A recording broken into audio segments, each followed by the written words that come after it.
अस्सलामुअलैकुम वरहमतुल्लाह। आज की वीडियो है जी। ये मेरे पास एक फ्रिज आया, इसको मैंने चेक करना है। इसका कंप्रेसर का मसला है। कंप्रेसर यानी इसका फॉल्टी है, एम्पेयर ज़्यादा ले रहा है, 6-7 एम्पेयर। तो इसका मुझे जो शक था, ये देखें आपको नीचे ये ऑयल नज़र आ रहा होगा, ये सारा ऑयल है इधर। तो मैंने अभी इसको गैस निकाल के ये देखें प्रेशर दिया इसको मैंने, ये 250 से ज़्यादा फुल कर दिया इस नाप को। इसको तो चेक कर रहा हूँ अभी लीकेज का। देखें ये जिधर जिधर ये वेल्डिंग हुआ टांका लगा हुआ है वहाँ से मैं चेक कर रहा हूँ।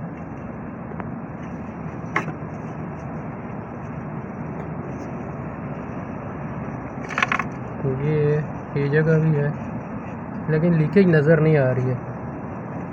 मैंने किधर भी लीकेज है, यानी ऑयल का आया हुआ है। तो इसका मतलब ये हुआ कि ये पहली दफ़ा जब इसको ये पहले भी रिपेयर हुआ है, तो देखिए आपको ये रिपेयर किया हुआ है। तो वो पहली दफ़ा जब ये रिपेयर हुआ है तो उस वक़्त ये लीक था कंप्रेसर, तो उस वक़्त ये इन्होंने लगाया।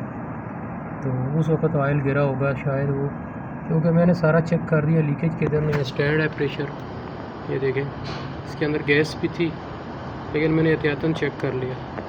तो मैंने प्रेशर दिया, ये देखें प्रेशर ये कंप्रेसर से दिया। तो अभी मैं इसका कंप्रेसर चेंज करूँगा जी। चले जी कंप्रेसर को कभी खोलना है, इसको देखते हैं। तो इसके लिए अभी वेल्डिंग बत्ती जलानी पड़ेगी। वेल्डिंग बत्ती के साथ इसको खोल के दूसरा ही सेकंड हैंड कंप्रेसर लगाना है। ये बंदे की डिमांड है सेकंड हैंड की, तो सेकंड हैंड ही लगाएंगे। ये गेज वगैरह एडजस्टमेंट करना है, गैस कितनी खोलनी है, ये सारा।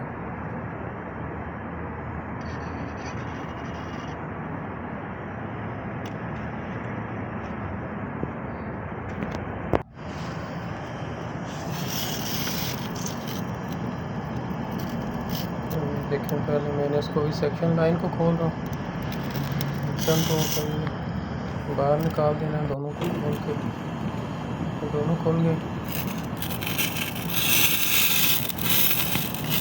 तो नीचे जो ऑयल पड़ा हुआ देखिए कैसी आग दे रहा है, ये इसको साफ़ करना पड़ेगा, बहुत ही ज़्यादा है। तो इसका बेस खोलना कंप्रेसर का, ये लॉक लगे हैं इसके सिंपल से, बाद में लॉक होते हैं, बाद में स्क्रू लगे होते हैं, नट बोल्ट होते हैं। ये लॉक लगे हैं इसके, ये खोलेंगे आराम से खोल जाएंगे, तो इतना मुश्किल नहीं होता है। दोनों साइडों से खोल के कंप्रेसर को बाहर निकाल लेना है। दूसरी साइड भी लगा हुआ है। ये कंप्रेसर आ गया बाहर।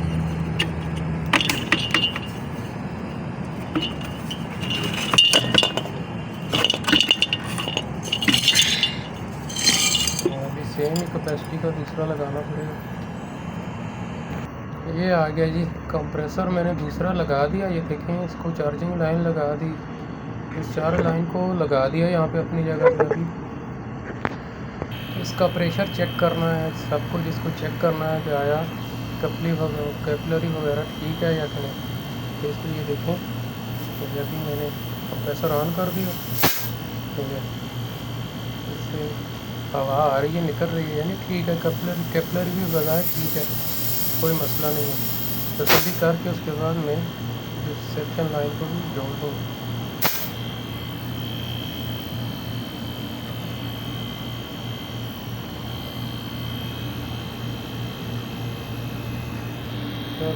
ये तो ठीक है।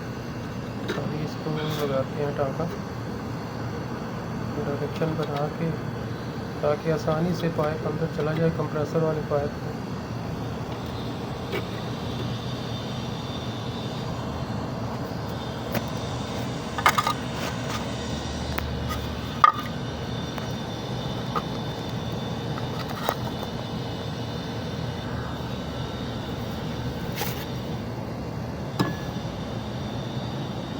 थोड़ा सा नहीं आ रहा है, इसको बाहर करना पड़ेगा। कंप्रेसर वाली लाइन को थोड़ा सा बाहर करना पड़ेगा। तो थोड़ा सा मैं दबा के बाहर कर देता हूँ।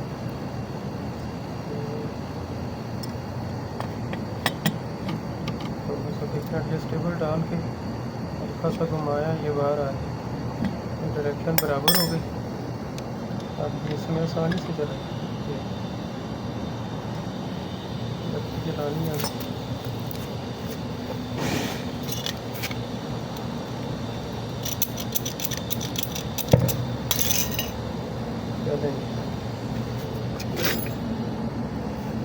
कुछ चीज़ें होती हैं एहतियात करनी होती है इनमें, जो टाँका खासकर लगाना होता है, ये ना हो कि कचरा अंदर चला जाए, बिल्कुल इसको बड़ी एहतियात से लगाना होता है। अगर इसमें वेल्डिंग का ये रॉड का जो कचरा है अंदर चला जाएगा, ये ब्लॉक कर देगा, उससे भी फिर जो है बाद में मसले बनते हैं। तो टाँका भी बड़ी एहतियात से लगाना है।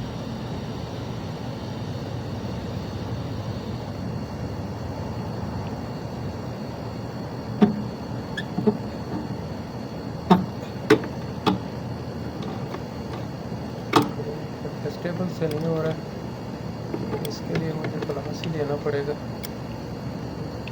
कोशिश तो मैं कर रहा हूँ कि इससे हो जाए तो अच्छा है, आसानी से हो जाएगा, लेकिन तंग कर रहा है बार बार। हो गया जी।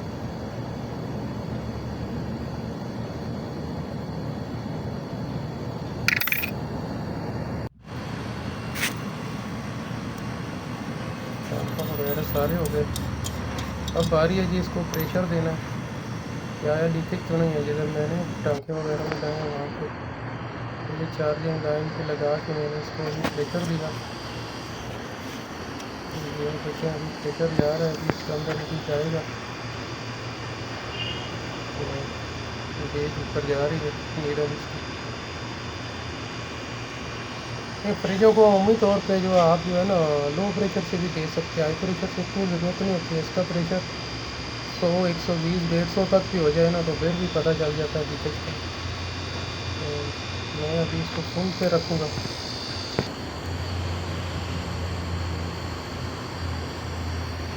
ये हो गया जी फुल। अभी आप कंप्रेसर बंद कर दें जहाँ से मैं प्रेशर दे रहा हूँ। लीकेज चेक किया मैंने, तो जैसे मैंने टाँके लगाए हैं उसको लाजमी लीक चेक करना है। क्या टाँका लीक ना हो, माइनर लीकेज भी होगी तो कुछ दिनों में गैस निकल जाएगी, खासकर बड़ी एहतियात करनी। तो सारे टाँके जो आप मैंने लगाए हैं उसको तसल्ली से मैं चेक कर रहा हूँ। तो ठीक है जी, अल्हम्दुलिल्लाह टाँके सारे सही हैं, वेल्डिंग अच्छी हुई है। अभी गैस को मैं निकाल के तो वैक्यूम पे लगाऊँगा।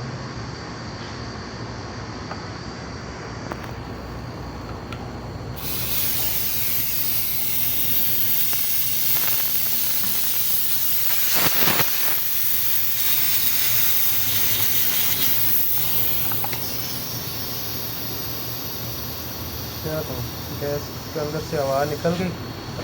अभी ये मेन चीज़ है ये वैक्यूम बहुत ही एहतियात से करना है और बहुत अच्छी तरीके से करना है। अगर इसमें हल्की सी हवा भी रह गई तो फिर भी ये है ना कैपिलरी आपकी ब्लॉक हो सकती है। गोया कि ये नो फ्रॉस्ट है, इसमें इतना मसला नहीं होता है, लेकिन जो होता है ना हमारे फ्रॉस्ट वाले जिसमें फ़ैन नहीं होता है वो बड़े मसले करते हैं। तो फ्रिज में बहुत बड़े मसाइल आते हैं इसमें। ये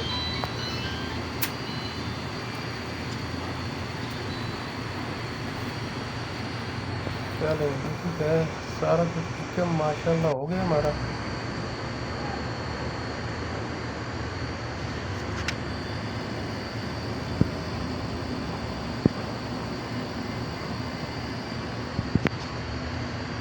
ठीक है जी, अभी देखते हैं गैस इसमें से आवाज़ सारी निकल गई, बंद कर दें। अभी इसको गैस देनी है मैंने, तो गैस दे के भी इसको चेक करना।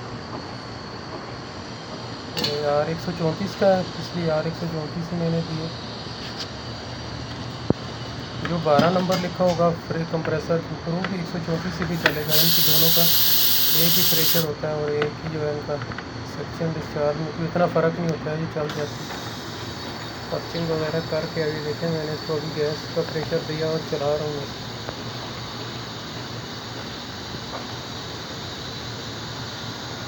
अभी इसको पता चलेगा कितनी देर में ये फ़र्क पर आता है। अभी मौसम थोड़ा अच्छा है, जल्दी बना देगा,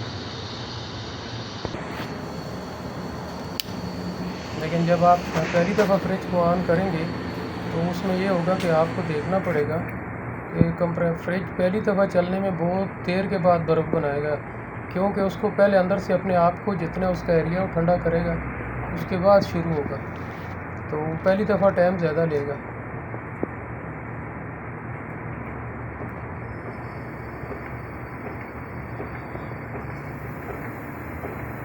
थोड़ी थोड़ी करके वक्फे वक्फे से गैस देनी है। जब सेक्शन लाइन आ जाए तो फिर गैस को बंद कर देना। अभी मीटर लगा के चेक कर रहे हैं एम्पेयर। ये देखें 1 एम्पेयर ले रहा है हमारा कंप्रेसर।